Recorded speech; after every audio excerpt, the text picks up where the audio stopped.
All right, let's do it. I think we're Looks both like I've way too excited for this. looks like I've sat down just for the podcast. Not like I haven't been sat on my ass here half the day already. Great to see you, Lars. Yeah, likewise, man. Always a pleasure. So, how's life? Life's good. Life's Good. good, man. Glad to Yeah, hear it. So, absolutely. I hear you've been having some pretty profound experiences as of late, or shall we say you're embracing them more? Yeah, true. Um, I'd love I to hear guess. a little bit more about it.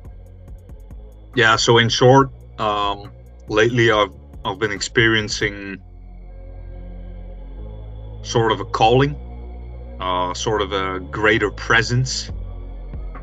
It sounds vague, right? Especially to people. It doesn't sound. That's the funny thing. It doesn't sound vague at all to people that are already believers.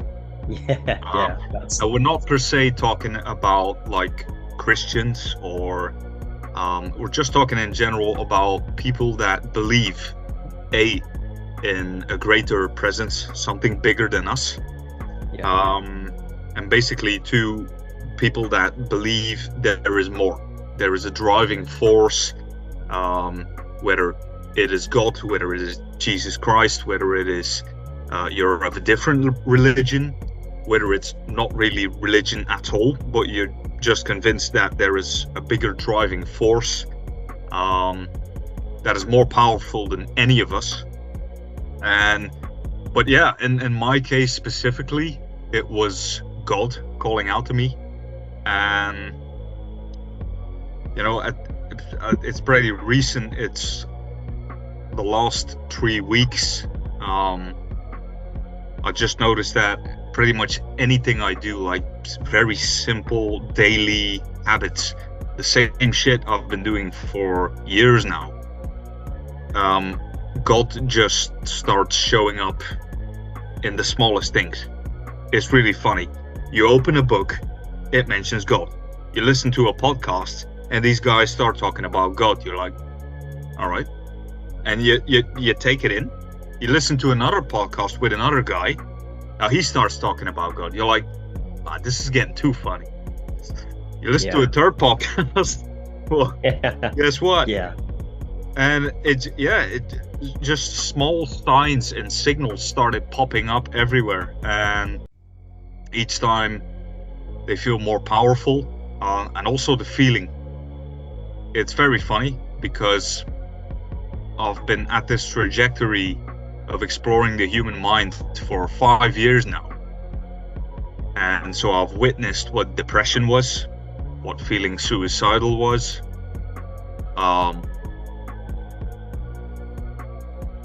And in these 5 years, I've trained myself very meticulously in controlling your feelings. But then again, also came to the conclusion that you're gonna feel what you feel and you're gonna think what you think.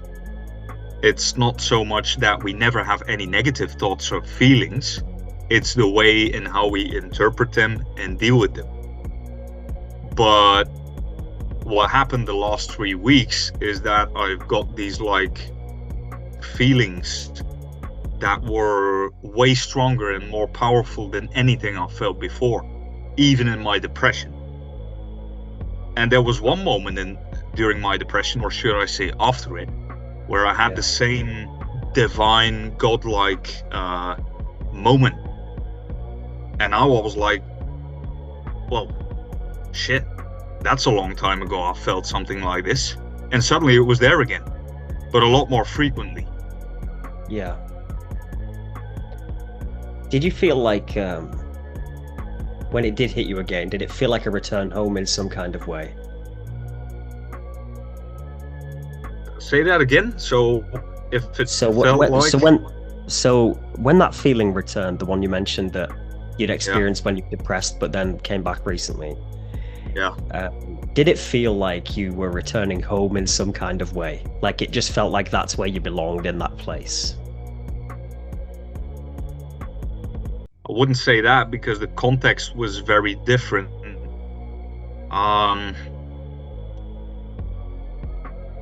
the context was different, but what I will say is, so I felt like God was calling out to me in the moment that I was recovering from my depression, like the first weeks. And it just felt like, he was there all along, but he's just now showing up again.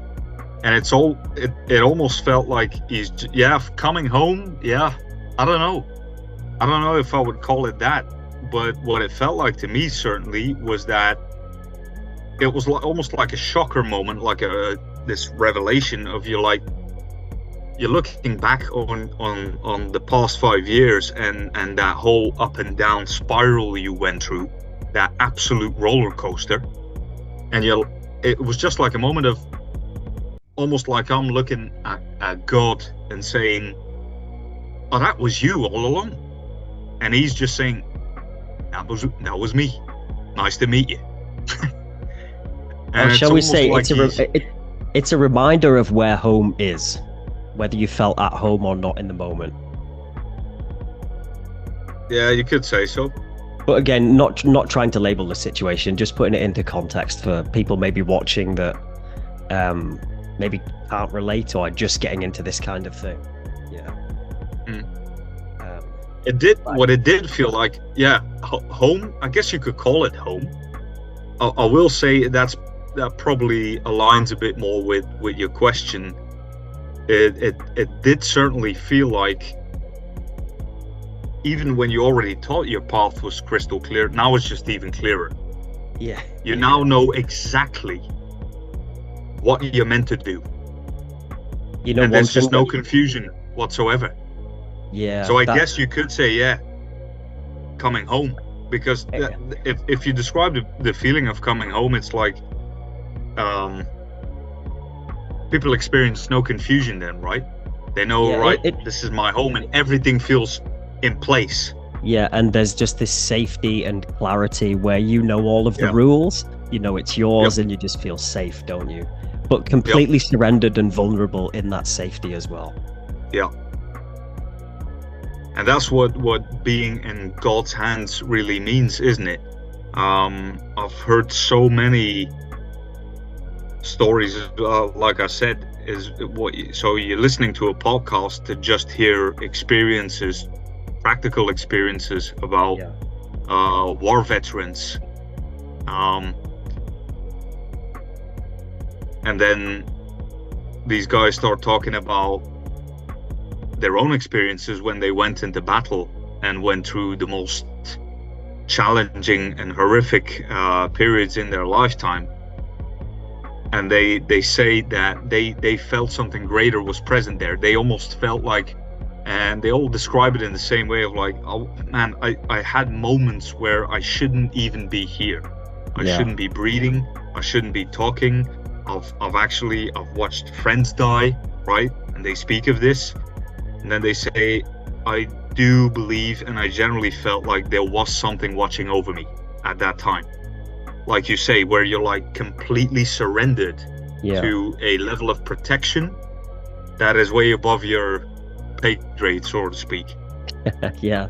And you know, just what you were saying earlier, when you mentioned the metaphysical being vague in how we can describe it, I think a few reasons for that are typically not putting words in your mouth, but when someone's watching this and we're talking about spiritual matters and they say, don't be vague, it's such an easy bullshit way to be flippant about the things we're talking about. It's like, we aren't being vague. This thing we're trying to discuss is just way beyond what mere words can justify or what we could ever really truly comprehend.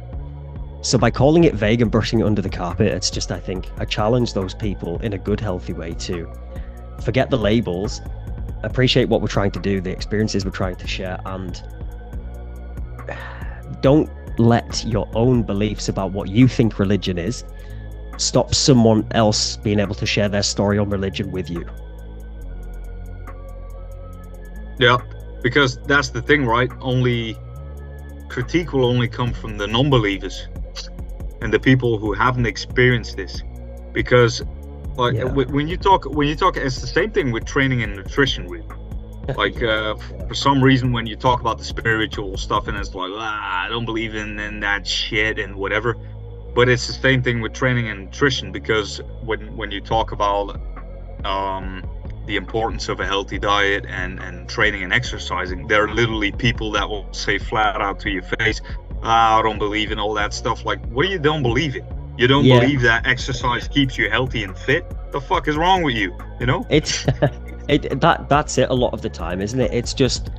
It's fear, denial, ignorance. Some of it through choice, some of it not through choice. Yeah, and those people, like perhaps the, shall we say, gym goers who don't like to believe certain things, they are often the people who need that advice the most or would benefit from it the most, right? And I find it's very similar with spirituality, consciousness, all of these things we speak of. The people who shun it the most typically need it the most. That's a good point. Yeah. But as I said, and this is what I'm telling to all of my clients as well, the signals are there. You know, if you believe there is a God, do you seriously believe that God is only there for some people? Yeah. Because I don't. And that was never the point either. God is there for everyone. But the thing about whether you're Christian or not, the signals and the clarity of what you need to do with your life. Mark Twain said the two most important days are the day you were born and then the day you find out why. Yeah. If you want to get to that answer, the signals are there. They have been there your whole life, but you got to be willing to listen. That's just where. Yeah. Sorry. Go ahead. That's just where that's I think where a lot of people, they this critique or this non-belief and this doubt, like you say, fear, denial, and all that comes from is, you know, the melody's playing. It's been playing all your life. Yeah. But it's just music falling on deaf ears, right? And you can't shoot the pianist and complain that the music stops. Yeah. Preaching to the choir. I like. Yeah. But I think with that rule, whatever it is, whatever religion the person follows, like one undeniable rule when people practice this thing is, like, if you surrender to it and lean into it, you shall be rewarded. Turn your back on it, which is your choice, face the consequences. Yep. You're either aligned and in harmony, or you're misaligned and there's no harmony. Yeah, it's that's the universal rule, man. And on a very practical mindset level, that comes down to staying humble. That comes down to listening. That comes down to self-awareness, deep self-reflection, taking the time to think about life on a deeper level. So that's the very practical mindset stuff, the stuff I've been working on for the past 5 years. But that's what I was talking about. Now I'm starting to see the connection of, like, wait a minute, this is what the Bible has been saying for decades, way before we were even relevant. Yeah. There's so much wisdom in the ancient scriptures. Yeah, so much. Like, any person, whatever your beliefs, could learn from the Bible or the Bhagavad Gita, for example, right? Because it's the life lessons that make you a better person that anyone can pick up and use, right? It's timeless. It's a timeless piece of advice, really.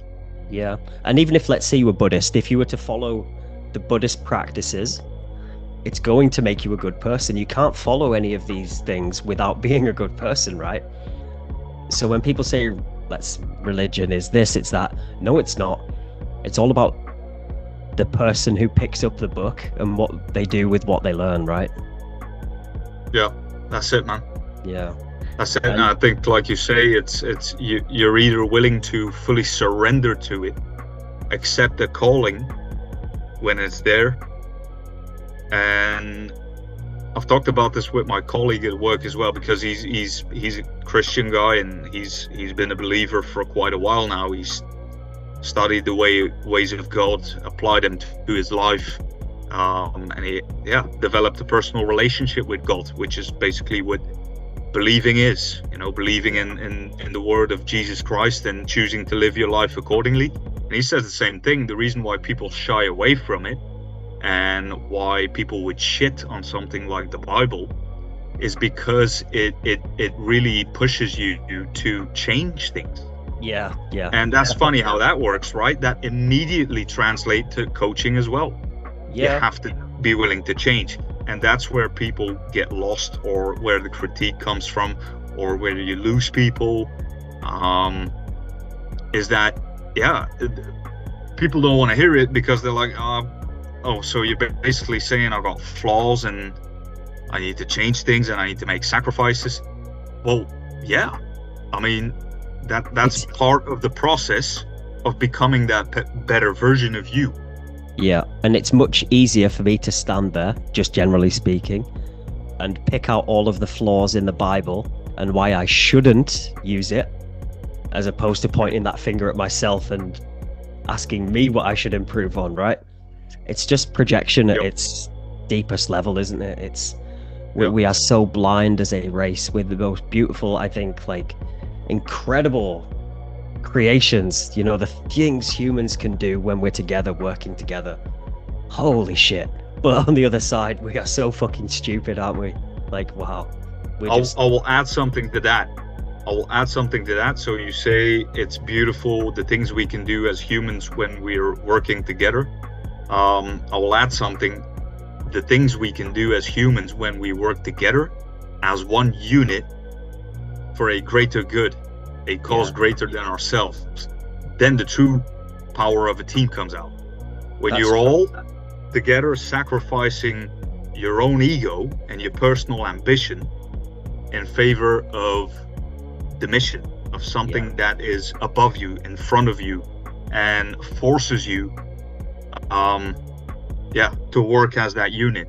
But when everybody does that and approaches it with that level of selfless service, then you get something powerful. Yeah, you do. It's very hard, it seems, for humanity to be able to do that for prolonged periods of time. Like the more favorable outcome. We're great at doing it at little pockets here and there, but when you compare it on a global scale of what we could do compared to what we are doing. But that comes down to a personal level as well, doesn't it? Because everything starts from the self. We need that ego, the ego perspective. Absolutely. And everything to be able to, but then, like you say, most of us struggle to grow into the ego. We let it make us, all that shit where, like, war, famine, all this bullshit, and most of it we probably could fix if we all lent into spirituality and consciousness. It's like Buddha says, well, the Dalai Lama, technically Buddha, he says if every world leader meditated, there would be world peace in 3 years. And whether we call it prayer, meditation, whatever, if people embarked upon that journey that you are on now, imagine what those world leaders and powerful influences could actually do, but also want to do. Nobody truly embarks upon this journey and becomes more hateful, wants to start wars, wants to hurt people, do they? It purifies everything. And people will look at the Dalai Lama and laugh and be like, he thinks meditation's going to solve world peace. It's like, yes, motherfuckers, it absolutely would. And your ignorance is the very thing that keeps us in this situation. But it has to start with, and I think you're spot on there, and that's a big part of the problem. You have to start with killing the ego first. Yeah. That's the first thing you need to get rid of. And that's not to say that there can't be a healthy sense of ego, but it's a very thin line between being assertive and having boundaries. Yeah. And just plain out ego. Yeah. Ego is literally showing to the world, like, hey, look at me. Look at what I've done. Look at what I've achieved. For no other reason. So it stops there.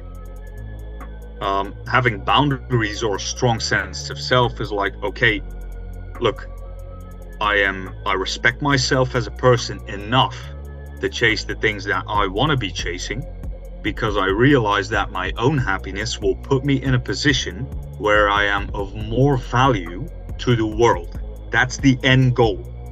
The whole point of the self-improvement is to be that person that contributes to the world in a better way. And therefore, you have to start with yourself. But that has nothing to do with ego and flexing. Yeah, it depends where it's all about the intent, isn't it? And how much one is, like, it all comes down to a person's level of self-awareness, which dictates how identified they are with the ego, right? And I totally agree on the other point you made of we have to be good to ourselves so we can be good to others. We can only be good to ourselves by being good to others. Yeah, it works both ways. That's how it is. Yeah. Anyway, I was also wondering, Jonny, like, Sure. That's the question I asked you last week as well, which we decided to touch upon on this podcast. Sure. When was your point where you had like this, I'm not going to say eye-opening, but the same kind of altering experience that I had, where you really started to lean into that spiritual journey for yourself? And what did that do for your business? What did that do for your quality of life? What did that do for your relationships? Oh wow! Because that started at, like, I know it's it's a constant process, isn't it? From the moment we're born, it all formulates right now, or takes us into whatever present is occurring in this moment, right? Every bit of it. But for me, my first major awakening, what I refer to them as, a major shift in consciousness. Many deep realizations, loss of illusions, detachments, all those things, and where the metaphysical starts fucking with you and it feels like life is playing a game, interacting with you, all of that stuff. First one happened for me at 19. How did that happen? Spent a few years in hospital. I was an angry teenager. I just turned against myself. For me, the only way to regain any control over an illness that I felt I didn't want to control me was to pretend it didn't exist, which all that did was give it even more power, right? I turned my back on the beast and I let the beast grow because I didn't embrace it and I didn't take responsibility. It was the 10th of October 2005. I walked downstairs. So it was just before I was 18, like 3 months before I turned 19, and I don't know what the fuck hit me that day, but it changed so much in the click of a fingers. And the years before this, it'd been depression, anxiety, all these things. I avoided getting the mental diagnoses because I knew there was another way. Something deep down knew there was another way, right? And yeah, I don't know what the fuck hit me, this divine grace, whatever we like to call it. I'm not a Christian, no, but do I believe there's something greater? Absolutely, yes. Yeah, I don't know what it is that hit me, but you know what I'm talking about. And I do. Yeah, everything just and changed. Only the ones that do. That's what they say, right? Those who know, they know. yeah, real recognizes real, yeah. It cannot be faked, but so much fell away instantly. I finally could look in the mirror and I realized what I had done to myself, not what the world was doing to me. And that sounds familiar. I realized everything that I thought I was doing to maintain control was guaranteeing everything was remaining outside of my control, or I was just making everything worse. I was like, it was just anarchy, chaos, lots of drugs, running myself into the ground, not doing my medication, very unhealthy lifestyle, bad crowd, all that stuff. And then choice was removed from me, because if I'd have carried on that way, I would be dead easily. I was in a very, very sick situation. So yeah, something removed that that choice from me. And all of a sudden I just started eating healthy, going to the gym. I was happy. I hadn't been happy in 10 years. And it was just effortless. And it just came from a place that wasn't choice. And back then, there wasn't any resources. We couldn't jump online and talk about this with peers on a podcast. There was no social circles or anything that could point me in the right direction of what had happened to me. I had no idea. So I just kind of rode the wave but never really knew how to capitalize on it. And it was a crazy time, because how had I gone from all of that to this overnight with no effort? And from there, it just changed everything. And I started meditated, from the age of 19 pretty much. And then at 31, another awakening hit me, and I apologize, I can't keep this answer short, because it's such a deep question you've asked me, right? Go ahead, man. But my awakenings happened in stages. I think it'd be great to discuss the next one, maybe, if you'd like to, on the next podcast we do. But for me, we can, absolutely. Yeah, but for me, and I really appreciate you asking me such a thought-provoking question. Thank you. For me, it happened, the order it happened in. My first awakening, it was existential. It was complete confrontation of my mind and body, life and death. And then my second awakening unfolded with intimate relationships, through intimate partners. And then it was shadow work with family. So that's how it all unfolded to me. But as it unfolded and unraveled, it made complete sense that everything had to happen the way it did. And can you elaborate just a little bit on that last part, just briefly for the viewers? Sure. What do you mean with shadow work with family? Yeah, sure. So briefly on that. Yeah, sure. So I guess the shadow work thing is, it's maybe an overused term, but it's a very relatable one, at least. The deeper the trauma is buried, the deeper we have to dig for it, right? Meditation is the digging. And because my family are the biggest, the oldest, longest formed bonds I have, shall we say, they're the most genetically in me. Of course, those things are probably going to come up last. And they did. And what I mean by the shadow work is everything I've ignored, every little micro expression, every thought I put to the back of my mind, every uncomfortable moment I've ever felt and not embraced. All of that formulates a persona that you ignore within you, right? So going into your shadow work is going into every part of you that's suppressed from start to finish. And probably took me about 5 months to do it. And fucking hell, it was ugly, disgusting. I'd never I'm hopefully won't have to do that again with anything. Yeah. And yeah, honestly, that's the darkest, scariest place to go to, man, in your mind. It was. But the cool thing with this one was my first awakening I didn't choose. Second one, maybe 50-50. The third one, I was empowered and I was like, right, I know I have to go in and fucking do this. And I'm so glad I did, because afterwards, now I can love my family without my own bullshit. Truly love them without my own bullshit.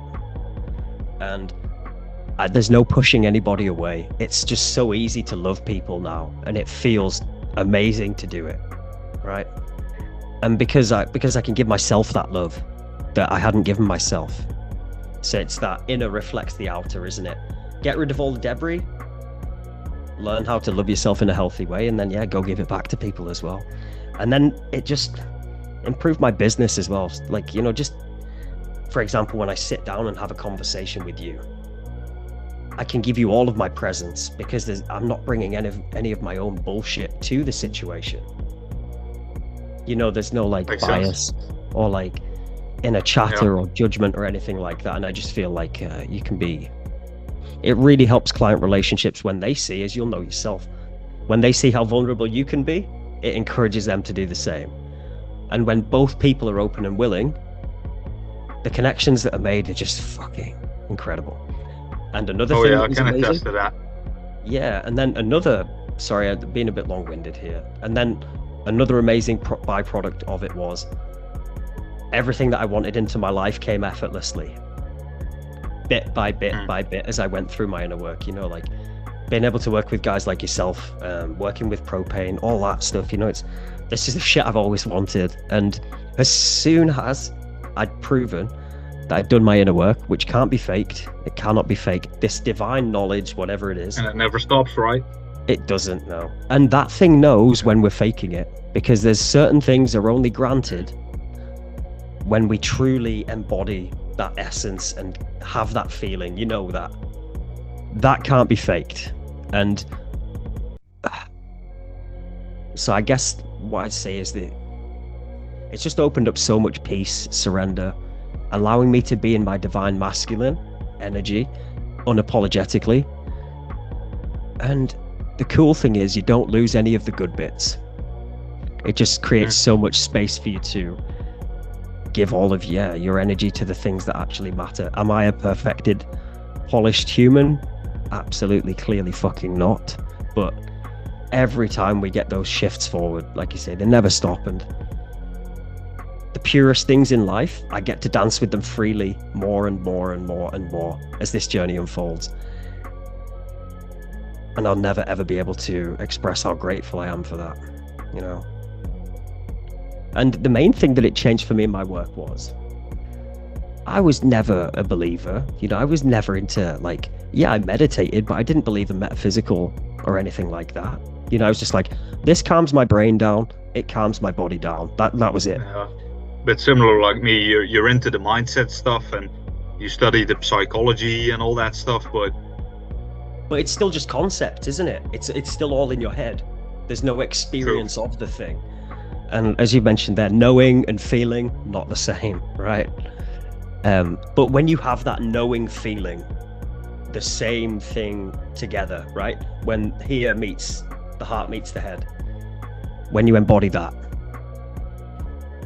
Yeah, like I said, it's just allowed for...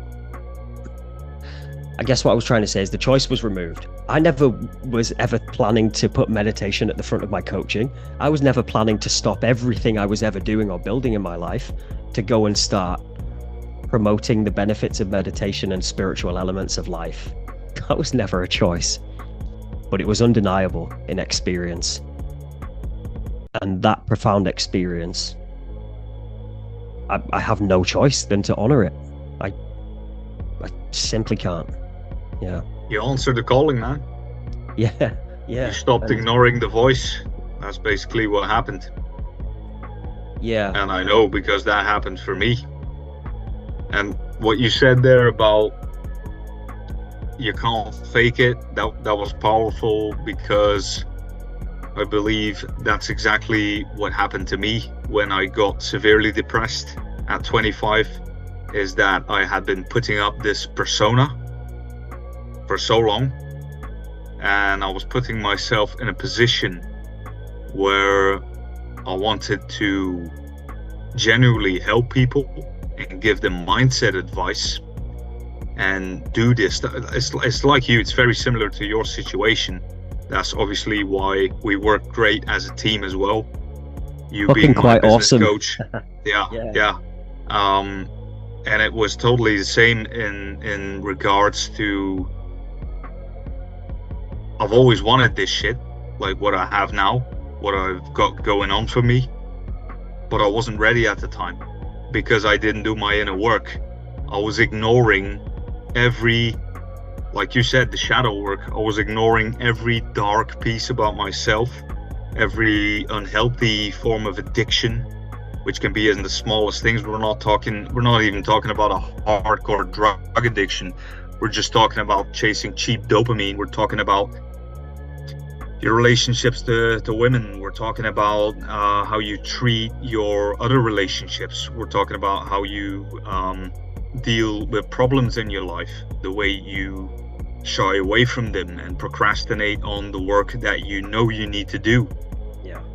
And because I was doing all of that stuff, it's very similar to you. It's almost like the choice was removed from me. And so I went through this 360-degree spin around myself, which is very funny because I did something entirely different for 4 years. Moving from self-employed to working as an employee, doing jobs that really in no way are even remotely connected to my interests or my strengths, even actually doing jobs that focus on my weaknesses, because I was never a handyman or very technical, and now all of a sudden I was doing physical labor and jobs where you need a level of technical insight, and only to, after 5 years, come back full circle and realize that it was not the path that was the problem. I knew what the path was. I knew what I wanted to do. I just wanted to walk the path without becoming the person that I needed to become, that earns the right to walk that path. And in order for me to become that person, I had to go inside first and confront the most ugly version of myself that existed there, that lived there. It's and the that's only what way. I call going into that dark room with yourself. Yeah. And sorting out your emotional bullshit. Yeah. It's the only way. It's the only way, isn't it? You have to go inwards. You have to. Yeah, and I think so many people, they try to push that away, man. They push the voice away. They push their flaws away because the world expects them to be strong, expects them to perform, expects them to be normal. Family expects you to be normal.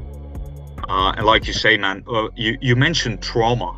That is very funny that you mentioned that. And you also mentioned that your third awakening was a fully conscious and present choice. That's very funny that you said that, because I feel I'm at the point of going into that dark room again, but this time not forcefully, but 100% voluntarily. Congratulations, man. Congratulations. Yeah, thanks. Seriously, yeah. And what you mentioned there about trauma, that was very relatable as well, because that's funny how all of that ties together. As soon as I got these signals and these revelations about a greater presence, a spirituality opening up for me, right? For me specifically, God calling upon me and almost reaching out his hand, and you just feel like, there's something going on here. And too many variables and factors are showing up here. It's too much to be random. It's just too much to be coincidence. And that very funny as soon after that, very old feelings that I haven't felt in decades came back, which went all the way back to the relationship with my father, which has been the number one backpack on my shoulders throughout my entire year, my entire lifetime. It was mine too. It's what drives me. It's what drives me. It's what makes me who I am. It's what gives me this source of anger and deep inner frustration. And it can be very destructive if I choose to do the wrong thing with it. But it dates all the way back to, and that's the first part, right? It's what you said. So many people think that trauma is this big thing and you need to be hit or abused by your parents to speak of trauma, but that's not really it, is it? And I've heard many people speak about this lately because I dove into it as well. Trauma can be as small as your mom saying no to you when you was a kid and you really badly wanted something. That could be a formation of traumatic experience that you unconsciously carry with you for the rest of your life, and that influences your future decisions. Yeah, it fucking does. Yeah, trauma, like you say, there's a huge spectrum for it. Dude, it's about to cut us off. We've got less than 1 minute. I see. I'm a bit over time, but it's been an absolute fucking pleasure. And we'll have to do this again very soon. To be continued. Yeah, man, definitely. Yeah, yeah, we're on part 2 already. So yeah, we absolutely will have to. So next time